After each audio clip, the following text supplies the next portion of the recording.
দেখছেন এই মুহূর্তে পাওয়া সবচেয়ে বড় খবর, বিগ ব্রেকিং নিউজ। বেজে গেল মোদী সরকারের পতনের ঘণ্টা। বিরাট দাবি ইন্ডিয়া জোটের, শোরগোল পড়ে গেল ভারত জুড়ে।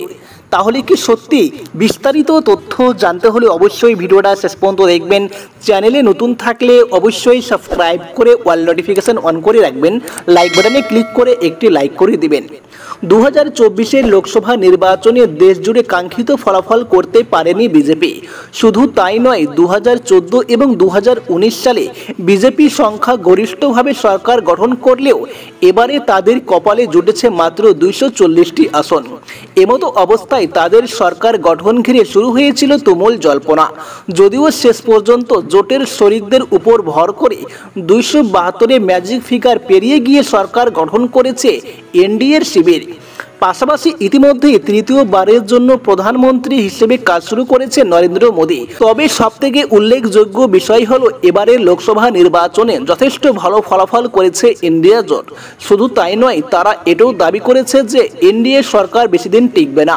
ঠিক এই আবহে এবার ইন্ডিয়া জোটের তরফে একটি ইঙ্গিতপূর্ণ বার্তা দেওয়া হলো এক্স হ্যান্ডেলে, যেটি ইতিমধ্যেই শোরগোল ফেলে দিয়েছে রাজনৈতিক মহলে।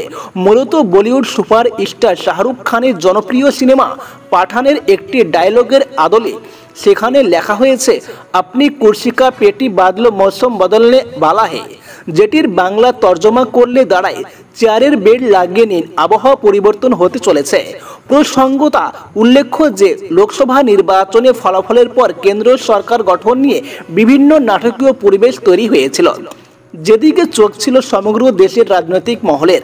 ঠিক এই আবহে ইন্ডিয়া জোটের এহেন বার্তা ঠিক কি বোঝাতে চাইছে তা নিয়ে শুরু হয়েছে তুমুল আলোচনা।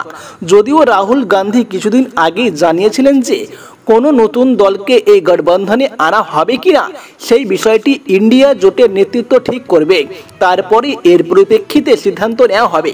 পাশাপাশি তিনি এটাও জানেন যে যেহেতু আমরা একটি গঠবন্ধনের অন্তর্গত, তাই সমস্ত পার্টির সঙ্গে আলোচনা না করে কোনো সিদ্ধান্ত নেওয়া হবে না। এমতো অবস্থায় কোনো দল যদি এই জোটের শরিক হতে চান সেক্ষেত্রে তিনি স্বাগত জানিয়েছেন। পাশাপাশি তিনি এটাও বলেছেন যে প্রধানমন্ত্রী মোদীর নৈতিকভাবে পদত্যাগ করা উচিত। তো বন্ধুগণ, আশা করি আপনারা বুঝতে পেরেছেন। এই ছিল আপডেট।